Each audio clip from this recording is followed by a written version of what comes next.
Let's start this video with an example. This says rotator cuff surgery has a 90% chance of success. The surgery is performed on 3 patients. Find the probability of the surgery being successful on exactly 2 patients. We're going to develop what is known as a binomial experiment. And that'll lead us to what we call the binomial distribution of a random variable. In a binomial experiment, here are the properties. First property is the only outcomes are success, which we'll call P, and failure, which we'll call 1 minus P. And to shorten that, we'll also call failure Q. So we have 2 outcomes, namely success and failure. And you're going to have a success rate or a failure rate given to you. So if you look at this first problem, the example we're looking at, it says rotator cuff surgery has 90% chance of success. So we already know that our P here is 0.9. To get failure, well, if you have a 90% chance of success, you fail at what rate? Well, it would be 1 minus 0.9, which is at a 10% rate. So we can say that's 1 minus P, or we also call it Q, and that's equal to 0.1. So you're just subtracting that from 1, the success rate from 1. So first thing in the binomial experiment, 2 outcomes, success and failure. The next thing that makes a binomial experiment unique is that there are a fixed number of trials. So this says the surgery is performed on 3 patients. Can we look at more than 3 patients, or will we look at less than 3 patients? No, we're going to look at exactly 3 patients. So for those 3 patients, what we're interested in now, we're fixing that number at 3. We call that fixed number n. So n is the fixed number. So we have n equals 3. The next part is the most important part of a binomial, is that each successive outcome is independent of the last, which means that no trial or no outcome before it affects the next outcome. And here it says the surgery is performed on 3 patients. Find the probability of surgery being successful on exactly 2 patients. So if a doctor performs a rotator cuff surgery on you, should that affect his ability to perform the rotator cuff surgery on me or the next person? And here we're going to assume that those things are independent. We're going to hope that they're independent too, that one surgery doesn't affect the next. And because they're independent mathematically, what does the word independent mean to do again? When we see the word independent, it means we can multiply probabilities. So this situation is where we're going to say that it is independent, and because it's independent, we can multiply probabilities. The last part is that the probability of success and failure remain constant for each trial. And this one is kind of debatable, but what we mean by that is that if a doctor has a 95% chance of success, that's not going to increase or decrease on any patient that he works on. Well, and in theory, we're going to do this in theory, but in practice, what really happens is generally as you continue to do something more and more and more, you get better and better and better. Or you might get, for instance, if you do something longer enough, you might get tired and sort of get worse.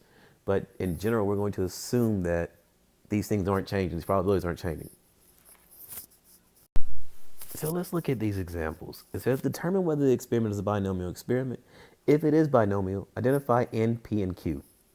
Example 1. A certain surgical procedure has an 85% chance of success.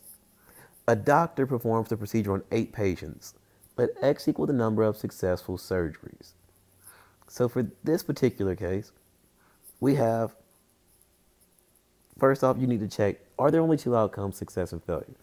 And if you look here, there's an 85% chance of success, which means that P is equal to 0.85, and that makes Q equal to 1 minus 0.85, which is 0.15. The other thing we need to check for is to see is there a fixed trial?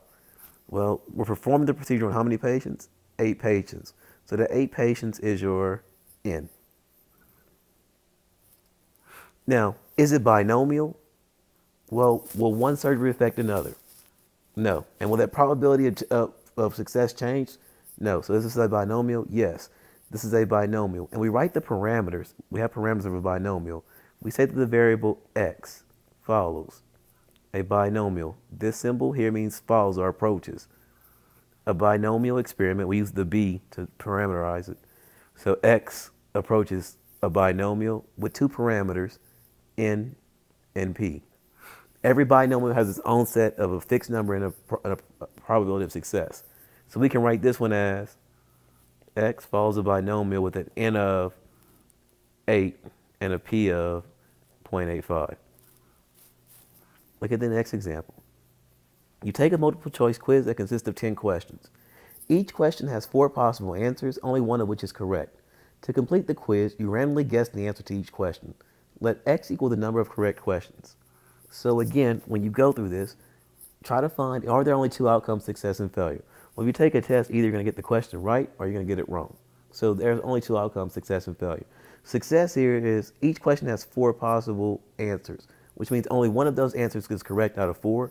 So your P is 1/4 or 0.25, which makes Q 3/4 or 0.75. Now, if we want to know the fixed number, well, how many questions are on this test? There are 10 questions, so my fixed number is n is equal to 10. Can I have more than 10 questions? No. Can I have less? No. So I'm fixing it at 10 numbers, at 10 questions.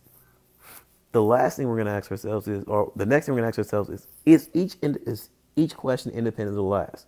Well, in this case, they are. And the big reason why is because you are randomly guessing, which means that your answer above you, if you pick C for the first answer, it should not have any effect if you're picking C for the next or C for the next.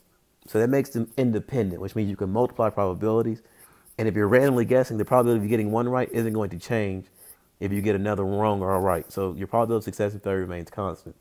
And here we write the parameters. X follows a binomial distribution with an n of 10 and a p of 0.25.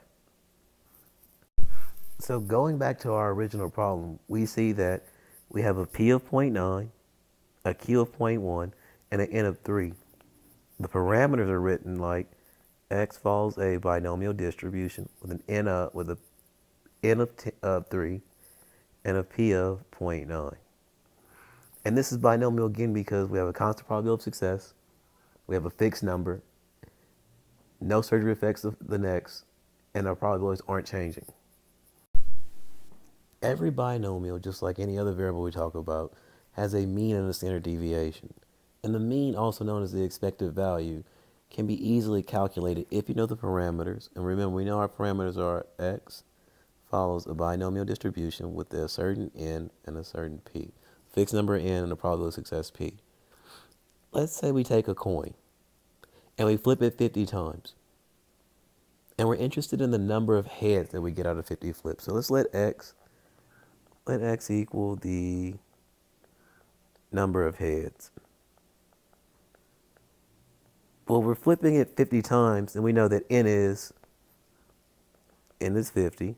And we know that the probability of getting a head for any coin flip is 1/2 or 0.5. So we know that here x, is this a binomial situation? Well, let's go through those properties again. First property, constant probability of success. Can we change the probability of success for a head? No, it's 0.5, so it's constant. Are there only 2 outcomes, success and failure? Well, a head is success, failure would be tails.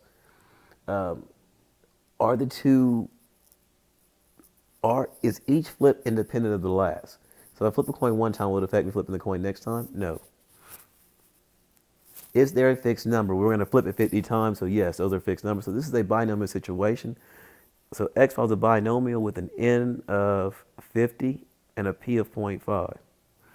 And so when we do this, we calculate the expected of x, which is also known as the mean of x. You can think of it like this. If I flip a coin 50 times, how many heads am I expected to get? That's really what you're saying to yourself. Flip a coin 50 times, you're expected to get 25 heads.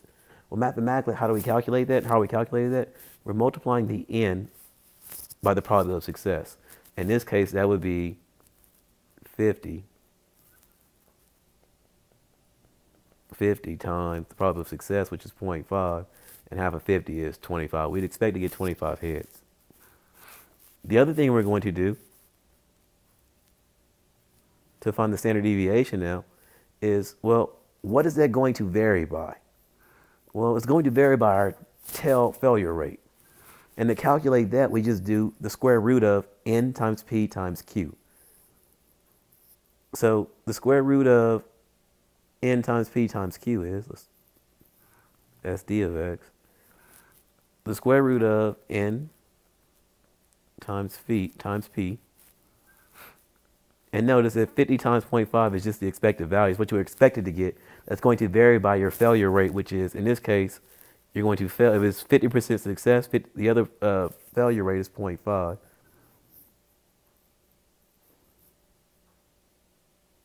And we get the standard deviation of x is equal to the square root of 50 times 0.5 times 0.5, 3.5, 3.536. So you're going to vary by about 3.536 heads, or about 4 heads when you do this. But it's a very easy mean and standard deviation to find. The mean is how many you have times your probability of success, the expected number, what you're expected to get. And then the standard deviation is the expected number varied by the failure rate. You take the square root of that. So let's go back and look at the examples again. So we've already seen for these two examples that they're both binomial scenarios, they're both binomial experiments.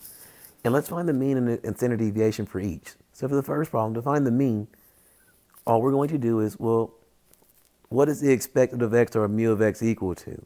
Well, it's equal to the n, which is 8 surgeries, times the probability of success, which is 0.85. And I get 8 times 0.85 is equal to 6.8. So I expect to get about 6.8 successful surgeries. Since this is a discrete distribution, you can say about 7 in real life. But mathematically, you expect to get 6.8. And the standard deviation of x is equal to the square root of 8 times 0.85 times the failure rate, which is 0.15 here.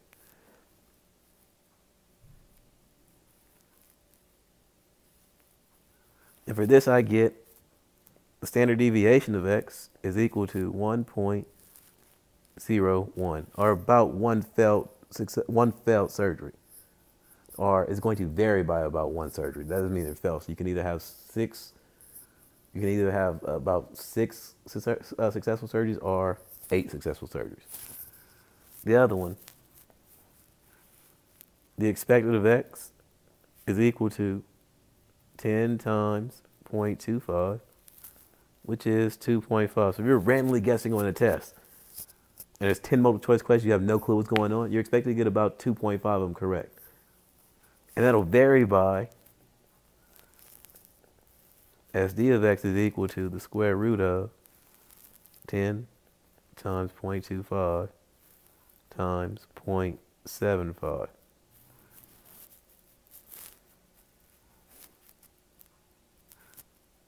Times 0.25 times 0.75.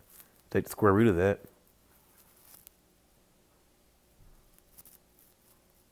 And we get 1.369. So you're expected to vary from that about 1.369, or about, you could say 1 to 2.